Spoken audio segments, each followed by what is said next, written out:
शून्यवादी पश्चात देश तारिणे। ॐ अज्ञानतिमिरान्धस्य ज्ञानाञ्जनशलाकया चक्षुरुन्मीलितं येन तस्मै श्रीगुरुवे नमः। श्रीचैतन्ये मनोभीष्टं स्थापितं येन भूतले स्वयं रूपकदा मह्यं ददाति स्वपं दान्तिकम्।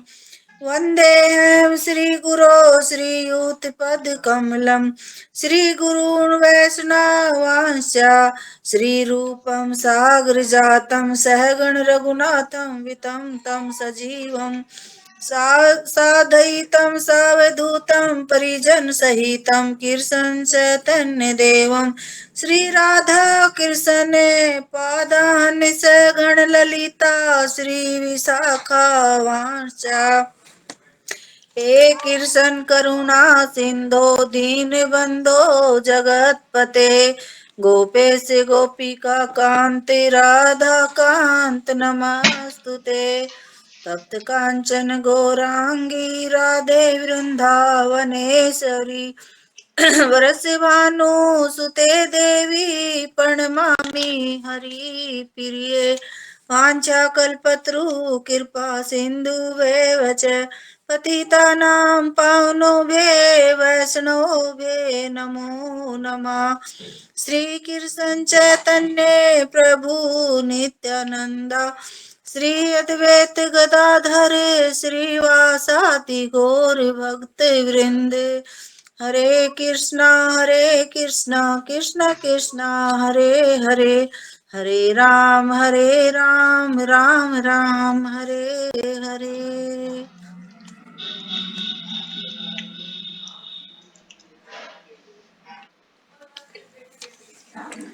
हरे कृष्णा माता जी, दंडवत प्रणाम सभी।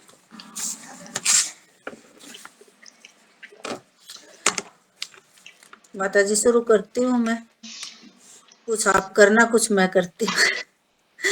मनुष्य इस संसार की किसी भी वस्तु को अपनी संपत्ति होने का दावा कर सकता है, लेकिन यह दावा झूठा है। यह तथ्य है कि यह संपत्ति किसी की है, लेकिन है ईश्वर की।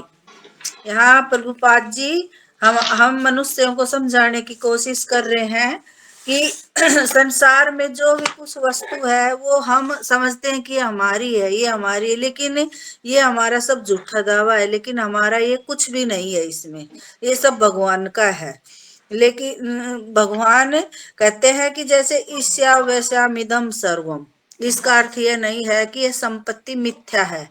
और यहाँ वो प्रभु जी एक छोटा सा उदाहरण भी दे रहे थे, जैसे कि हम जब कोई लड़का है तो उसकी सगाई होती है या शादी होती है तो वो दावा करता है कि ये पत्नी मेरी है, वो उसके ऊपर अधिकार जमाता है। और वैसे ही वो लड़की अधिकार जमाती है कि ये मेरे पति हैं। तो वैसे ही हम इस संपत्ति पे अधिकार जमाते हैं कि भाई ये मेरा है, लेकिन हम चलो वैसे तो है, लेकिन वैसे ये बोलना चाहिए कि ये सब भगवान का है, ऐसे हमें बोलना चाहिए, लेकिन हम ऐसे नहीं बोलते। इसका अर्थ यह नहीं है कि संपत्ति मिथ्या है। यदि कुछ मिथ्या है तो इस संपत्ति के लिए किया जाने वाला दावा मिथ्या है। कि यहाँ प्रभुपाद जी यही समझा रहे हैं कि ये संपत्ति तो मिथ्या है, लेकिन जो कुछ भी मिथ्या है इस संपत्ति के लिए किया जाने वाला दावा, ये हमारा स्वामित्व की भावना है। ये हमारा स्वामित्व की भावना है सिर्फ, और कुछ नहीं है। क्योंकि इस गर्वित मिथ्या भावना पर आश्रित है कि व्यक्ति खुद ही उसका स्वामी या ईश्वर है। कि व्यक्ति सोचता है कि मैं ही खुद ही इसका स्वामी हूँ और खुद ही मैं ईश्वर हूँ। ये नहीं सोचता कि भाई ये भगवान की दी हुई संपत्ति है, लेकिन उसके ऊपर पूरा दावा करता है कि ये तो मेरी है। हर व्यक्ति पहले किसी वस्तु का स्वामी बनना चाहता है और फिर मंत्री, तब अध्यक्ष और अंत में ईश्वर। कि वह पहले तो सोचता है कि मैं इस संपत्ति का, इस वस्तु का स्वामी हूँ, और फिर वह सोचता है कि मैं मंत्री हूँ, और फिर उसका अध्यक्ष, और अंत में बोलता है कि मैं ईश्वर हूँ। जैसे कि मायावादी बोलते हैं कि भाई वो अगर मंदिर के सामने जाएंगे तो भी झुकेंगे नहीं, कि बोलेंगे कि ये भी भगवान है, मैं भी भगवान हूँ। जब और सब कुछ विफल हो जाता है तो जीव ईश्वर बनना चाहता है, और जब सब कुछ विफल हो जाता है तो जब जीव सोचता है कि मैं ही ईश्वर हूँ। जैसे कि अब महाकुंभ में वो एक आ रखा था आईआईटी वाला बाबा, तो वो बोल रहा था, कभी तो बोल रहा कि मैं ही शिव हूँ, कभी बोल रहा मैं भगवान हूँ, कभी बोल रहा मैं कल की अवतार हूँ। तो ऐसे ही ये लोगों के लिए बता रहे हैं प्रभुपाद जी कि ऐसे ऐसे कलयुग में लोग होंगे। लेकिन यह तथ्य अपनी जगह रहता है कि ईश्वर महानतम है और उनकी तुलना में जीव अत्यंत सूक्ष्म है। कि लेकिन यह तथ्य अपनी जगह रहता है, ईश्वर महानतम है और उनकी तुलना में जीव अत्यंत सूक्ष्म है। यहाँ प्रभुपाद जी ये कह रहे हैं कि ये तथ्य भी वैसे अपनी जगह रहता है, जीव अपनी जगह पर रहता है, लेकिन ईश्वर महानतम है। इस चीज को हमें हमेशा वो रखना चाहिए कि भगवान ही महानतम है, सर्वश्रेष्ठ भगवान ही है, लेकिन जीव है वो तो अत्यंत सूक्ष्म है। चाहे वो कितना भी बड़ा हो जाए लेकिन फिर भी वो सूक्ष्म ही रहेगा। इसका मतलब यह है कि भाई हमें शरीर, अपने को शरीर नहीं मानना चाहिए, हमें आत्मा ही माननी चाहिए। कभी भी ये नहीं सोचना चाहिए कि मैं शरीर हूँ, मैं एक आत्मा हूँ, ये मान के चलना चाहिए हमें। तो इससे तो आत्मा कितनी होती है? आत्मा तो सूक्ष्म ही होती है। तो हमें, जब हम अगर अपने शरीर को आत्मा समझेंगे तब हम छोटा मानेंगे, लेकिन हम जब शरीर मानते हैं तो हम बड़ा ही समझेंगे उसको। न तो सूक्ष्म मिथ्या है। ओ,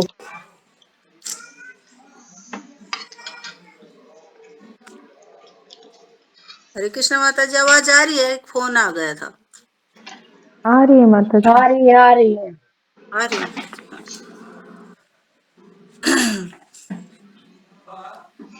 न तो सूक्ष्मतम मिथ्या है न महानतम मिथ्या है, लेकिन जब सूक्ष्म यह सोचता है कि वह महान है तो यह मिथ्या है।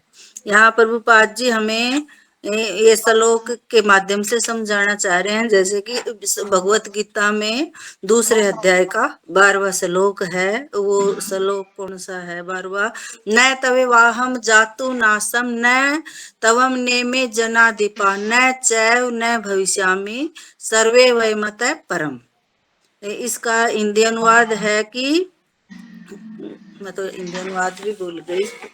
इसका हिंदी अनुवाद था, ऐसा कभी ऐसा कभी नहीं हुआ कि ऐसा मैं न कभी नहीं हुआ रहा है, हूँ, ना मैं तुम रहा ना हूँ ना रहे तुम रहे हो, हो, और ना ये कभी राजा लोग ना रहेंगे। वो अर्जुन को बता रहेंगे। रहे हैं भगवान, और हमेशा रहेंगे। ये भी हमेशा रहेंगे और मैं भी हमेशा रहूंगा और तुम भी हमेशा रहोगे। तो प्रभुपाद जी हमें ये यहाँ उदाहरण देख के समझाने की कोशिश कर रहे हैं। हम वैदिक साहित्य से जानते हैं कि ब्रह्मा या आत्मा अणुरणि या सम, अणु से भी छोटा, एवं महतो मही या सम, महानतम से भी अधिक महान है। यहाँ वैदिक साहित्य से जानते हैं कि ब्रह्मा या आत्मा कि यह अत्यंत छोटा है, बिल्कुल छोटा, कि हमारे बाल के अग्रभाग के 10,000वां हिस्सा के समान है। इतना छोटी है आत्मा, लेकिन फिर भी हम समझते हैं कि हम तो बहुत बड़े हैं, कि महानतम से भी अधिक महान है। हम अपने आप को हमेशा महानतम से भी महान समझते हैं, लेकिन हमारी वह क्या है, आकार क्या है? बाल के अग्रभाग का 10,000वां हिस्सा। जहां तक हम कल्पना कर सकते हैं उसके अनुसार जिस आकाश में यह ब्रह्मांड है वह महानतम है। जैसे कि हम सोचते हैं कि आकाश में ब्रह्मांड सबसे बड़ा है, वही सबसे महानतम है, लेकिन लेकिन श्री कृष्ण ने तो अपने मुख में लाखों ब्रह्मांड के दर्शन कराए। यहाँ प्रभुपाद जी यही समझा रहे हैं कि वैसे तो जो ब्रह्मांड है, ब्रह्मा जी समझते हैं कि ब्रह्मांड में सबसे बड़ा ब्रह्मांड है वो मैं ही हूँ, उनका राजा। लेकिन श्री कृष्ण जी ने तो ब्रह्मांड को मुख में पूरे पूरे ब्रह्मांडों को, जो इतने ब्रह्मांड है अनगिनत, उनको अपने मुख में दिखा दिया। भगवान की महानता उनके अंश रूप जीव की समझ से बाहर है। भगवान की जो महानता है उसको हम नहीं समझ सकते बिल्कुल भी। जैसे कि हम कैसे समझ सकते हैं उनको? भगवान है, एक छोटा सा बीज होता है तो उसको भी कितना बड़ा पेड़ हो जाता है उसमें से। जो जैसे वो नारद जी, वो वहाँ नारद जी वहां गए थे भगवान के धाम में, तो वो मोची वाली कहानी हम यहाँ बता सकते हैं कि एक तो वो था, कोई ब्राह्मण था, तो उसने कहा कि कहाँ जा रहे हो? तो बोले मैं भगवान के धाम में। तो बोले मेरी पूछ के आना, मुक्ति कब तक होगी? फिर एक मोची मिला रास्ते में नारद जी को, तो मोची ने भी कहा कि भगवान के धाम जा रहे हो तो मेरी मुक्ति के लिए पूछ के आना। तो वो ही है। लेकिन माता जी एक फोन पता नहीं आज ये कहाँ से आ रहा है बार बार। तो फिर माता जी 1 मिनट में ठाक के फिर ज्वाइन करती हूँ, पता नहीं कट रहा है और आ रहा है बार बार। चलो आने तो कटने दो अब इसको। तो यही वो मोची वाली बात, फिर फोन आ गया। क्या चक्कर हो रहा है पता नहीं। इसको मेरे को कुछ करना भी नहीं आता कि भाई इसको कर दो, फिर नहीं आए। अरे म्यूट म्यूट करके कर ले। नहीं तो वो कट जाता है, घंटी बजती है और कट जाता है। तो फिर वर्मा जी नहीं, फिर वो वहां ये तो मैंने सुना रखी है। वैसे माता जी सुनाऊं या आगे बढ़ जाऊं? आगे बढ़ जा। चलो ठीक है। क्योंकि जीव तथा परमेश्वर श्री कृष्ण दोनों ही आत्मा हैं और अतीव गुणात्मक दृष्टि से वे समान हैं, किंतु परिणात्मक दृष्टि से ईश्वर महान है और जीव सूक्ष्म है। इस तथ्य को वैदिक सूचना के आधार पर तुरंत स्वीकार किया जा सकता है। ब्रह्म संहिता में कहा गया है कि यस्य कानिश्चित काल मथवालंबे जीवंती लोमहाविलजा जगदंडानाथ। यहाँ भगवान हमें यही समझा रहे हैं कि प्रभुपाद जी बता रहे हैं कि श्री कृष्ण और आत्मा में गुणात्मक रूप से तो एक ही हैं, लेकिन परिणात्मक रूप से दृष्टि से वो अलग हैं। जैसे कि भगवान का ये अग्नि का उदाहरण हम दे सकते हैं। ये प्रभु जी यही बता रहे थे कि जैसे अग्नि तो भगवान है कि वो गुणात्मक रूप से, गुणात्मक में तो एक है, लेकिन परिणात्मक रूप में अग्नि बहुत बड़ी है, लेकिन उसकी एक चिंगारी भी स्वभाव में वैसी है। वैसे ही एक समुन्द्र का भी उदाहरण हम दे सकते हैं कि पूरा समुन्द्र भी खारी पानी है उसका और एक बूंद भी खारी है। तो ऐसे जीव में और भगवान में अंतर है, यही अंतर है। जब भगवान श्वास छोड़ते हैं तो करोड़ों ब्रह्मांड उनके शरीर से बाहर आते हैं, और जब वे श्वास भीतर लेते हैं तो वे सब अदृश्य हो जाते हैं। इस तरह केवल उनके श्वास लेने से ही करोड़ों ब्रह्मांड बनते हैं और लय होते रहते हैं। यहाँ प्रभुपाद जी बता रहे हैं कि वैसे ही करोड़ों ब्रह्मांड उनके शरीर से बाहर आते हैं। जब वे सांस छोड़ते हैं तो बाहर आते हैं, और जब वो सांस भगवान लेते हैं तो सारे अंदर चले जाते हैं। वो केवल उनके सांस लेने मात्र से करोड़ों ब्रह्मांड बनते हैं और खत्म हो जाते हैं छोड़ने से। यदि हकीकत यह है तो फिर जीव किस तरह किस वस्तु पर अपना स्वामित्व जता सकते हैं? तो प्रभुपाद जी ये समझा रहे हैं कि तो फिर जीव क्यों हर एक वस्तु के ऊपर अपना हक जमाता है कि ये मेरी है? ये हमें नहीं जताना चाहिए। तो फिर जीव की स्थिति तब तक कुछ सुरक्षित कही जा सकती है जब तक वह झूठे तौर पर अपने को भगवान या स्वामी घोषित नहीं करता।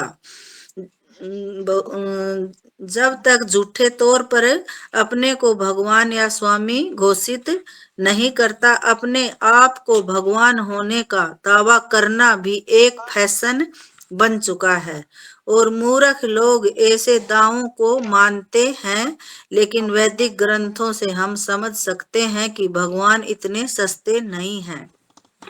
कि यहाँ पर उपाध्याय जी हमें यही समझाने की कोशिश कर रहे हैं कि जो लोग हैं झूठे दावे करते हैं कि मैं भगवान हूँ या मैं स्वामी हूँ, ये वो सब लोग मूर्ख हैं और ये उनके झूठे दावे हैं। और भगवान इतने सस्ते नहीं है कि हर आदमी भगवान बन सकता है।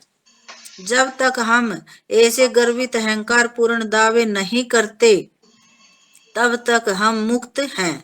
वास्तव में मुक्ति की खोज करने की कोई आवश्यकता नहीं है, लेकिन जब तक मनुष्य यह सोचता है कि कोई आवश्यकता नहीं है, लेकिन जब तक मनुष्य यह सोचता है कि मैं यह शरीर हूँ, तब तक वह मुक्त नहीं है।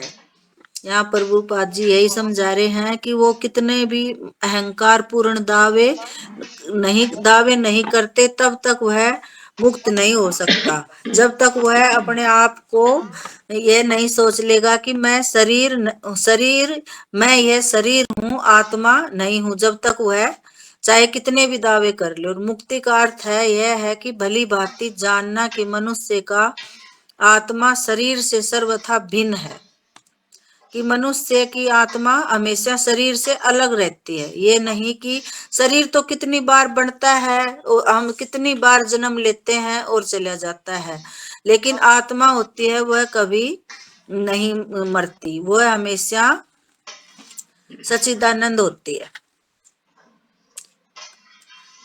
यह भली भांति जानता मनुष्य की आत्मा शरीर से सर्वथा भिन्न है। अतएव सुखदेव गोस्वामी ने कहा, प्रायश्चितम विमर्शनम, ज्ञान का विकास करो, वही तुम्हें राहत प्रदान करेगा। हमारा ज्ञान तब तक पूर्ण होता है जब हम जान लेते हैं कि हम आध्यात्मिक स्फुलिंग के अत्यंत सूक्ष्म कण हैं और ईश्वर परम महानतम आध्यात्मिक सत्ता और हमारी समस्त आवश्यकताओं को पूरा करने वाले हैं।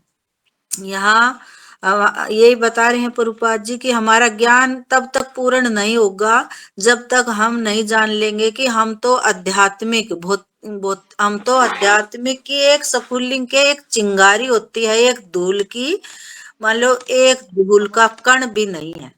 अगर हम एक धूल का कण भी हो जाएं तो भी बहुत बड़ी बात है, लेकिन हम तो वो कण भी नहीं है, सूक्ष्म कण है। लेकिन फिर भी ईश्वर परम महानतम आध्यात्मिक सत्ता हमारी समस्त आवश्यकताओं को पूरा करने वाली है। और जो भगवान है वो हमारी हर एक इच्छा को पूरी करते हैं। यहाँ वो प्रभु जी ये भी बता रहे थे कि हम इसका भी उदाहरण ले सकते हैं, जैसे कि भगवान ही हमारे मान लो सब कुछ है। वैसे जैसे कि एक पत्नी घर में जब आती है तो वो अपने पति को ही स्वामी मानती है। जो और होते हैं तो उनको वो स्वामी नहीं मानती और वो पति की आज्ञा का पालन करती है। लेकिन ये नहीं, वो मान घर वालों की भी आज्ञा का पालन करती है, लेकिन वो प्यार पति से ही करती है सबसे ज्यादा। तो यहाँ उन्होंने ये उदाहरण देख के भी समझाया था। तो ऐसे ही हमें भी भगवान से प्रेम करना चाहिए। मान लो प्रेम तो सभी से करें, लेकिन भगवान को ही हमें केवल अनन्य मानना चाहिए कि हमारा कर्तव्य ईश्वर की सेवा करना है। ईश्वर समस्त सृष्टि के समस्त ब्रह्मांड के केंद्र हैं, वे ही भोगता है और हम उनके सेवक हैं।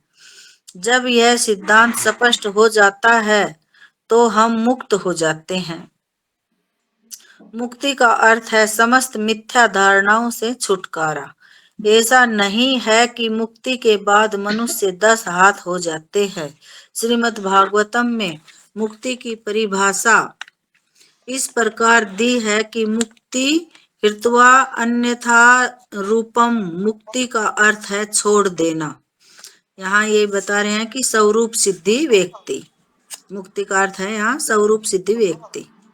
जीवन की मिथ्या धारणाओं को बताने वाला इसका अर्थ यह हुआ कि जब मनुष्य समस्त मिथ्या धारणाओं को त्याग कर अपनी मूल वैधानिक स्थिति को प्राप्त होता है तो वह मुक्त कहलाता है। इसका अर्थ यह हुआ कि जब मनुष्य अपनी सभी मिथ्या धारणाओं को त्याग कर, और मूल वैधानिक स्थिति क्या है कि भगवान को प्राप्त करना, उसकी अवस्था में हो जाता है तो वह मुक्त हो जाता है। श्रीमद् भागवतम में यह भी कहा गया है कि ज्ञान की प्राप्ति से मनुष्य तुरंत मुक्त हो जाता है। श्रीमद् भागवतम में यह भी कहा गया है कि जो ज्ञान की प्राप्ति से मनुष्य तुरंत मुक्त तो हो जाता है, लेकिन यह ज्ञान अत्यंत सरलता से प्राप्त किया जा सकता है क्योंकि यह सरल है। ईश्वर महान है और मैं अत्यंत क्षुद्र हूँ। यह समस्त आवश्यकताओं की पूर्ति करने वाले परम स्वामी है और मैं उनका दास हूँ। यहाँ प्रभुपाद जी यही बता रहे हैं कि हमें सरल भाव से ईश्वर को ही महान मानना चाहिए, भगवान को ही, और हमेशा उनके चरणों का दास बन के हमें रहना चाहिए कि मैं तो अत्यंत क्षुद्र हूँ और मेरी सभी आवश्यकताओं को भगवान आप ही पूरा करते हो। यही प्रभुपाद जी हमें समझाने की कोशिश कर रहे हैं। यहाँ यह तथ्य हमें ये मिथ्या भ्रम है कि हम यह है वह है, और इससे अत्यंत हम इस मिथ्या विचार को प्राप्त होते हैं कि भगवान, फिर भी यह हम यह नहीं सोच पाते कि हम किस तरह के भगवान हैं। शरीर में थोड़ी सी गड़बड़ी होते ही हमें चिकित्सक के पास दौड़ जाना पड़ता है। अतएव जो अपने को सर्वोपरि होने का दावा करता है उसे माया के अंतिम फंदे में फंसा हुआ समझना चाहिए, और जीव इस तरह पतित हो चुका है उसकी मुक्ति नहीं हो सकती क्योंकि वह मिथ्य धारणाओं से बंधा रहता है। यहाँ ये बता रहे हैं क्योंकि जीव के थोड़ी सी भी गड़बड़ हो जाती है तो वह दौड़ के डॉक्टर के पास जाता है, और हमें पता नहीं माता जी इतना समझ ही नहीं आया ये मेरे को तो। और जैसे कि हमें डॉक्टर के पास दौड़ के जाते हैं वैसे हमें भगवान के पास ही हमें जाना चाहिए, तो इससे हमारी बीमारी भी ठीक होगी और हम भगवान की शरण में भी रहेंगे। जैसे कि मायावादी होते हैं वो भगवान के आगे झुकते नहीं, और वो तुम भी ईश्वर हो मैं भी ईश्वर हूँ ऐसे बोलते हैं। और यहाँ पर गुरुजी ने एक उदाहरण दिया था कि जैसे कि जो मायावादी होते हैं उनका कि एक व्यक्ति होता है वो डॉक्टर के पास जाता है, तो जाते ही डॉक्टर बोलता है क्या हो गया, बोले मैं एक्सीडेंट हो गया, तो उसके एक थप्पड़ मार देता है। तो वो सोचता है ये क्या हुआ मेरे साथ, फिर वो उसको एक बेड पे लिटाते हैं तो वो बेड टूट जाता है, तो बोले ये मेरे साथ क्या हो रखा है। फिर एक दूसरा व्यक्ति आता है तो वो उसके जाते ही डॉक्टर खूब आराम से बात करता है उसके साथ प्रेम भाव से, और क्या हुआ आपको, और अच्छे से उसको एसी रूम में लेके जाते हैं और अच्छे से डॉक्टर खूब अच्छा वो करने लगता है। लेकिन फिर बाद में क्या होता है उसको जहर का इंजेक्शन लगा देते हैं। तो ये तो होते हैं मायावादी, जो ये आगे जाके भी इनकी स्थिति सही नहीं होती है, पेड़ के रूप में ही होते हैं। क्यों, ये भगवान को वो खुद को भगवान मानते हैं तो इनको पेड़, इनकी हमेशा बोलते हैं कि पेड़ ही बनते हैं ये।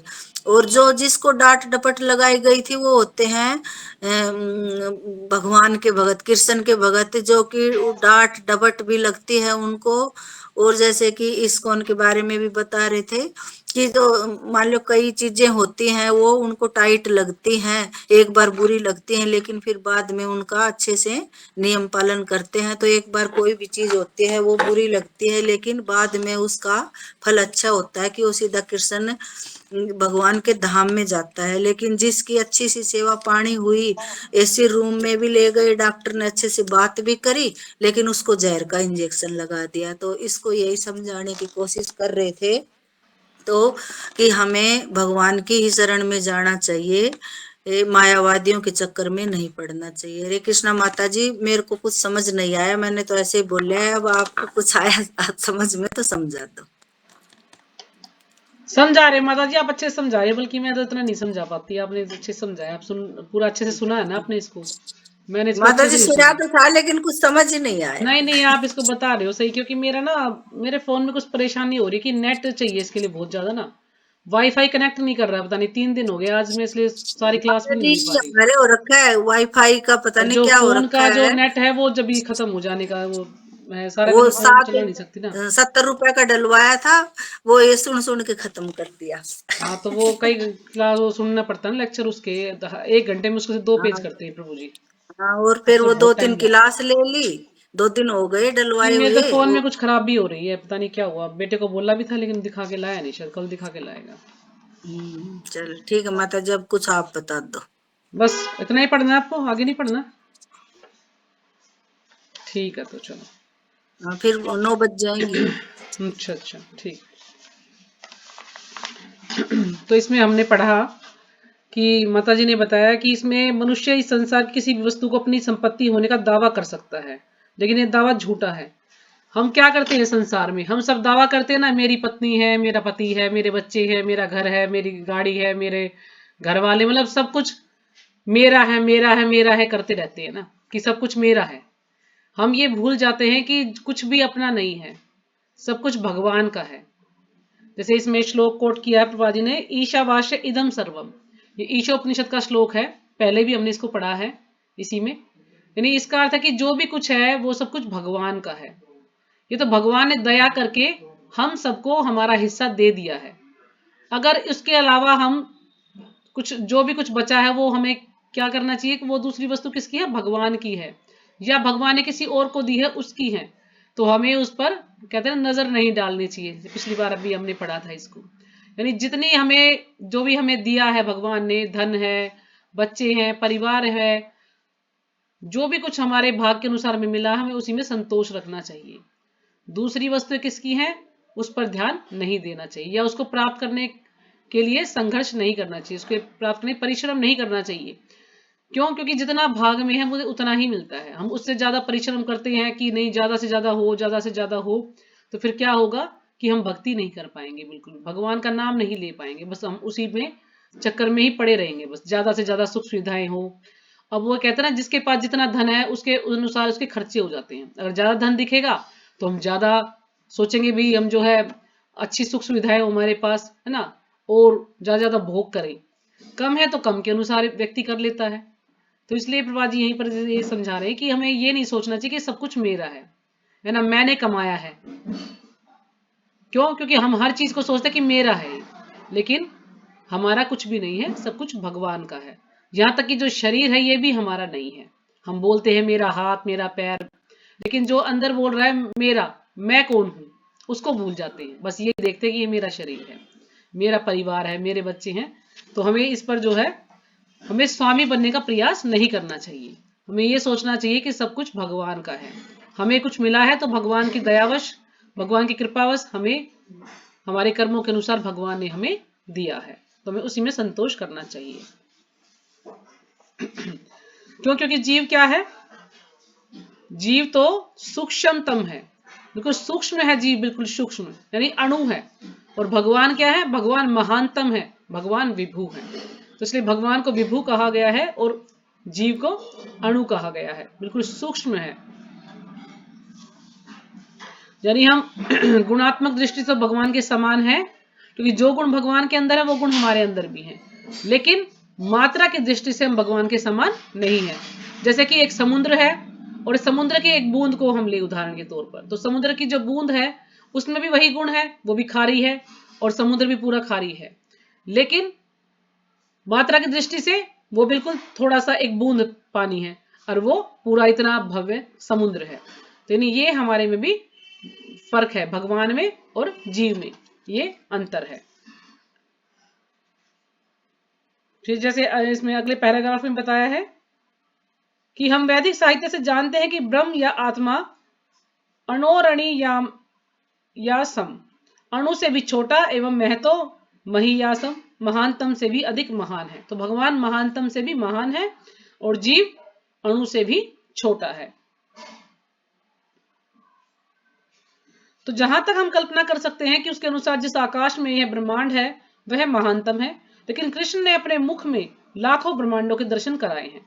हम सोचते हैं ना कि बहुत बड़ा ब्रह्मांड है, लेकिन ये जितने भी ब्रह्मांड है ये सब भगवान के मुख के अंदर है। भगवान ने जब आपको याद होगा कि जब यशोदा मैया ने उनको डांटा था, मिट्टी खा रहे थे वो, तो यशोदा मैया कान पकड़ के बोलती कि तुमने मिट्टी क्यों खाई है। तो जैसे उन्होंने मुख खोला तो उसमें इतने सारे ब्रह्मांड पता नहीं क्या क्या उनको दिखाई दिया, और इस कारण से यशोदा मैया बिल्कुल बेहोशी हो गई। उनको समझ ही नहीं आया कि भाई क्या है मतलब ये सब कुछ। तो यानी इतने सारे जो उनको ब्रह्मांड खुद है। की हाँ जी। माता जी, उनको अपनी भी शक्ल दिखाई दे रही थी, इसलिए वो घबरा गई थी कि क्या हाँ हो रहा है ये। हाँ, दिखा होगा, मैं तो वैसे उदाहरण बता रही हूँ क्योंकि मुझे पूरा पता नहीं है इसका। हाँ। तो उसमें मतलब कितना वो आश्चर्यचकित होगी कि सारे ब्रह्मांड, जितने सारे ब्रह्मांड जो है भगवान के मुख के अंदर देखे। अब हम तो लोग क्या सोचते हैं भी ये बहुत बड़ा ब्रह्मांड है, क्यों, हमने एक ही ब्रह्मांड के बारे में जानते हैं, लेकिन असंख्य ब्रह्मांड है जिनकी हम गिनती नहीं कर सकते हैं। प्रभुपाद जी कहते हैं कि एक बाल्टी में सरसों के कुछ दाने डाल दिए जाएं, है ना, और फिर वो कोई गिन सकता है सरसों का दाना? कोई नहीं गिन सकता। तो इस इतने सारे ब्रह्मांड हैं, यानी असंख्य ब्रह्मांड गिन नहीं सकते। तो सब भगवान के मुख के अंदर है। जब भगवान का मन करता है सृष्टि करने का तो सांस छोड़ते हैं तो पूरी सृष्टि हो जाती है, और जब समेटने का मन करता है तो सांस अंदर खींच लेते हैं, पूरी सृष्टि अंदर उनके समा जाती है, सब कुछ समाप्त हो जाता है, प्रलय हो जाती है। यानी भगवान की जो महानता है उनके अंश रूप जीव के समझ के बाहर है। भगवान कितने महान है ये हमारे समझने के बाहर है, हम इतना तो समझ नहीं सकते। क्यों? क्योंकि हमारे अंदर जो इंद्रियां हैं वो इतनी पूर्ण नहीं है कि हम भगवान की महानता को, भगवान की शक्ति को हम समझ पाए। तो हमारे अंदर इतनी शक्ति नहीं है कि हम उनको समझ पाए। तो भगवान जो है महानतम से भी महान है और जीव बिल्कुल अणु से भी छोटा है।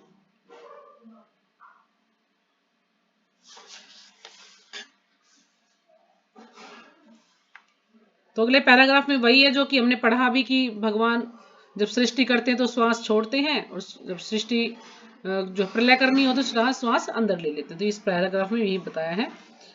तो जब हम ऐसे गर्वित अहंकार पूर्ण दावे नहीं करते तब तक हम मुक्त हैं। वास्तव में मुक्त की खोज करने की कोई आवश्यकता नहीं है, लेकिन जब तक मनुष्य यह सोचता है कि मैं शरीर हूं तब तक वह मुक्त नहीं है। तो मुक्ति का अर्थ है कि यह भली भांति जानना कि मनुष्य का आत्मा शरीर से सर्वथा भिन्न है। तो मुक्ति का अर्थ क्या है? मुक्ति का अर्थ है कि इन सब चीजों से हम दूर हो जाएं, इन सब चीजों को हम छोड़ दें, मैं और मेरा का जो भाव है उसको हम छोड़ दें। क्यों? क्योंकि हमें ये समझना होगा कि जो ये शरीर है ये अलग है आत्मा से, आत्मा अलग है, शरीर अलग है। लेकिन हम इसको ही सोच लेते हैं कि नहीं ये आत्मा जो है शरीर ही है सब कुछ, आत्मा को हम भूल जाते हैं।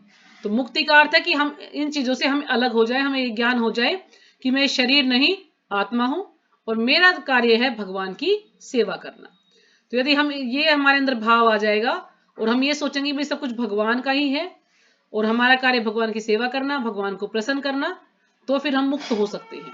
यानी हमें सारी चीजों से मुक्त होना है, विरक्त होना है। ये नहीं कि हमारे अंदर जो है हम वैसे तो हम भगवान का नाम ले रहे हैं, सब कुछ कर रहे हैं, लेकिन फिर हमें ये हो कि ना मतलब अंदर से हम भगवान पर विश्वास ना हो, यानी हम अपने इच्छा के लिए सारे कार्य करते रहे ना, अपनी त्रुटि के, अपनी जो है तुष्टि के लिए सारे कार्य करते रहे। हमें जो है भगवान की तुष्टि के लिए कार्य करना है। तो जब हमारा ये जितने भी जो आचार्य हैं वो बिल्कुल घर संसार से बिल्कुल विरक्त हो गए थे, तब जाके हम शुद्ध बन पाते हैं। यानी हम सब कुछ भूल जाते हैं, बस हमें सिर्फ कृष्ण ही दिखाई दे, 24 घंटे हम कृष्ण का ही नाम लें। तो इस प्रकार से फिर हम मुक्त हो सकते हैं। अब जो मायावादी हैं वो क्या चाहते हैं? वो मोक्ष चाहते हैं, उनको मोक्ष की कामना रहती है। लेकिन मोक्ष क्या? यानी वो जो सायुज्य मुक्ति है, जो ब्रह्म तेज है, वो उसमें विलीन होना चाहते हैं। तो ये है सायुज्य मुक्ति, यानी हम जो है भगवान के तेज में विलीन हो जाएं तो हम भगवान बन जाएंगे। लेकिन जो भक्त है, भक्त को कोई प्रकार की मुक्ति की इच्छा नहीं होती। लेकिन मुक्ति कहते हैं कि उसके हाथ जोड़े खड़ी रहती है कि तुम मुझे ले लो, लेकिन भक्त मना कर देगा। भगवान भक्त की एक ही इच्छा होती है कि मैं जो है सिर्फ भगवान की सेवा करूं, भगवान के चरणों की मैं सेवा करूं, बस यही इच्छा है। तो यानी हमें बिल्कुल ऐसा बनना होगा कि हम कुछ भी कार्य करें तो भगवान के लिए करें। हम मैं और मेरा का जो ये अहंकार है, जो ये भाव है, इसको हमें छोड़ना होगा कि हमें सब कुछ क्या है? भगवान का है। तब हम इन चीजों से मुक्त हो सकते हैं। यानी जैसे बताते हैं ना कि 25 साल तक जो है ब्रह्मचारी, फिर 25 से 50 साल तक फिर जो है ग्रस्त, और उसके पास भी वानप्रस्थ। यानी वानप्रस्थ में क्या है कि हमें बिल्कुल अलग हो जाना है। यानी हम कुछ ना कुछ कहते हैं इंटरफेयर करें, बच्चों को बोले नहीं ये कार्य ऐसे करो, नहीं, हमें इन चीजों से बिल्कुल अलग हो जाना है। बस हम वहां पे पहले के समय में तो लोग वन में चले जाया करते, लेकिन हम वन तो में तो जाना पॉसिबल है नहीं, हमें यहीं पर रहना है। तो इसलिए हमें घर पर भी हम रहकर वानप्रस्थ जो है उसमें प्रवेश कर सकते हैं, यानी हम बिल्कुल इन चीजों से दूर रहें। क्या हो रहा है क्या नहीं हो रहा है, हम बच्चों को कुछ नहीं, बच्चों को सारी जिम्मेदारी सौंप के हमें भगवान का भजन करना चाहिए, बस ये यहाँ पर बताया गया है। तो मुक्ति का अर्थ है समस्त मिथ्या धारणाओं से छुटकारा, है ना, कि हमें जो भी मिथ्या धारणा है, ये मेरा है, ये सब कुछ मैंने कमाया है, ये मेरा परिवार है, जो प्रभुत्व की भावना है उसको हमें छोड़ देना है। तो श्रीमद् भागवतम, और हमें क्या करना है, हमें वैधानिक स्थिति को प्राप्त करना है। वैधानिक स्थिति क्या है कि हम ये शरीर नहीं आत्मा है, ये हमारी वैधानिक स्थिति, यानी हमारा वास्तविक स्वरूप क्या है कि हम आत्मा है, हम शरीर नहीं है। श्रीमद् भागवत में भी यह कहा गया है कि ज्ञान की प्राप्ति से मनुष्य तुरंत मुक्त हो जाता है। और ये कब होगा, जब हमें ज्ञान हो जाएगा, जब हम भगवान से जुड़ेंगे, भगवान का नाम लेंगे, तो धीरे धीरे हमारे अंदर ये भाव आएंगे, धीरे धीरे हमें पता चलेगा कि हम ये शरीर नहीं आत्मा है।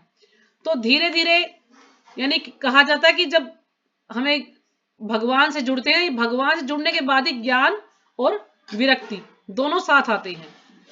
जब तक भगवान से नहीं जुड़ते, ये ऐसा नहीं कि ज्ञान और विरक्ति पहले आएंगे और फिर भगवान बाद में, नहीं, पहले भगवान से जुड़ेंगे तभी हमें ज्ञान होगा और उसके बाद ही हम विरक्त होने का प्रयास करेंगे।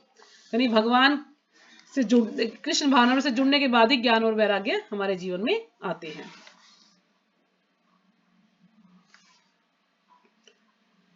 तो यह ज्ञान अत्यंत सरलता से प्राप्त किया जा सकता है कि क्योंकि यह सरल है, ईश्वर महान है और मैं अत्यंत शुद्र हूं। यानी ईश्वर क्या है, वो महान है और मैं शुद्र हूं, बिल्कुल छोटा सा हूं, बिल्कुल निम्न हूं, भगवान से बिल्कुल छोटा सा, जैसे कीड़ा होता है ना, इस तरह से हम बिल्कुल शुद्र हैं, बिल्कुल निम्न हैं, छोटे से हम, और हम उनके दास हैं और हमारा कार्य है भगवान की सेवा करना। तो जैसे यहां पर उदाहरण दिया था, माता जी ने भी डॉक्टर का उदाहरण दिया था कि हम क्या है, उनके दास है। भला इसको कौन चुनौती दे सकता है, ये तथ्य है, सत्य है ये कि हम भगवान के दास हैं। हमें यह मिथ्या भ्रम है कि हम यह है या वह है, और इससे अंततः हम इस मिथ्या विचार को प्राप्त होते हैं कि हम भगवान हैं। फिर भी हम यह नहीं सोच पाते कि हम किस तरह के भगवान हैं। शरीर में थोड़ी सी गड़बड़ी होते ही हमें चिकित्सक के पास दौड़ जाना पड़ता है। अतएव जो अपने को सर्वोपरि होने का दावा करता है, उसे माया के अंतिम फंदे में फंसा हुआ समझना चाहिए।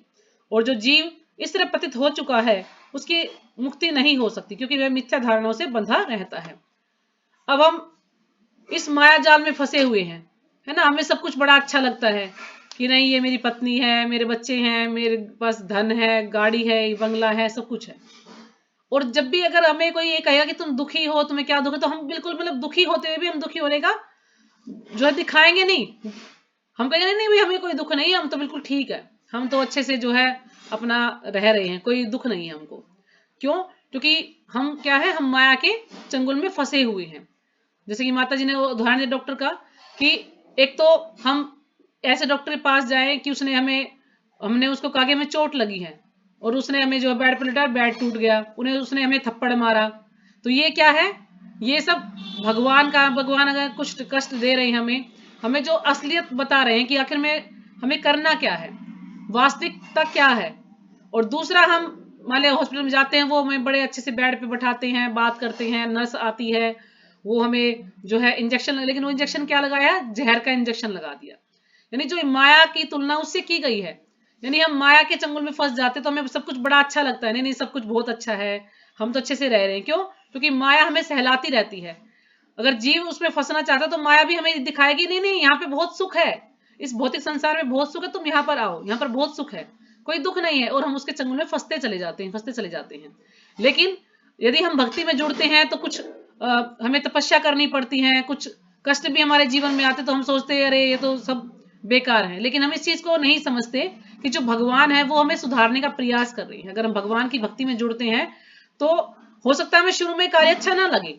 जैसे हम शुरू में सुबह हमें उठना पड़ता है, मतलब 4 बजे हम लोग उठते, पहले हम उठते थे 6 बजे, और भक्ति में हम 4 बजे उठते हैं, 4 बजे उठेंगे, स्नान भी करना पड़ेगा सुबह जल्दी, फिर जप करना पड़ेगा, भगवान की आरती करने पड़ेगा। तो हमें बड़ा मतलब मुश्किल लगता है या हमें अच्छा नहीं लगता कि क्या यार ये तो सुबह सुबह जल्दी उठो, स्नान करो, ये करो, वो करो, मतलब हमें वो बुरा लग सकता है। लेकिन धीरे धीरे धीरे धीरे जब हम इस कार्य को करते हैं तो वो एक दिन ऐसा आएगा कि वो कार्य हमें अच्छा लगना लगेगा। जैसे मान ले कोई व्यक्ति बीमार है, उसको दवा दी जाती है तो वो दवा हमें कड़वी लगती है ना, हम सोच रहे हैं हम ये दवा नहीं खाएंगे, कड़वी है ये। लेकिन यदि हम उस दवा का सेवन करते हैं तो धीरे धीरे जो हमारी बीमारी है वो ठीक हो जाएगी।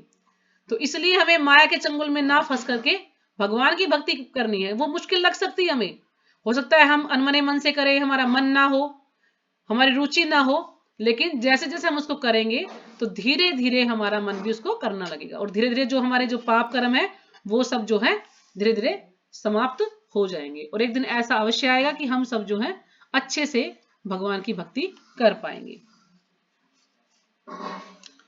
तो ठीक है, यहीं पे विराम करते हैं, समय भी हो चला है। तो इसको इस श्लोक को हम कर लेंगे, जो आगे श्लोक है। जी माता जी, एक मुझे बार लग रहा सभी है 2 माता जी क्लास का और होगी, धन्यवाद इसमें तो करेंगे। काफी कमलेश बड़ा माता है ये की चैप्टर ओर ना, अभी 2 क्लास और चल रही। करनी हरे पड़ेगी इसमें। कृष्णा हरे कृष्णा हरे कृष्णा कृष्णा कृष्णा हरे हरे कृष्णा हरे हरे हरे कृष्णा कृष्णा हरे राम राम राम हरे राम राम हरे हरे हरे। राम राम राम हरे हरे। तो बहुत बहुत ये अगला धन्यवाद श्लोक माता जी माता आप जी सभी 18 का। अध्याय का 54वां है। हरे तो राम कल हरे कोई राम। करेगा क्लास? पूनम माता जी आप क्लास करेंगे? नहीं, कल तो सैटरडे, कल कल तो तो नहीं शायद कर पाऊंगी माता जी। कल क्या पता छुट्टी हो जाए।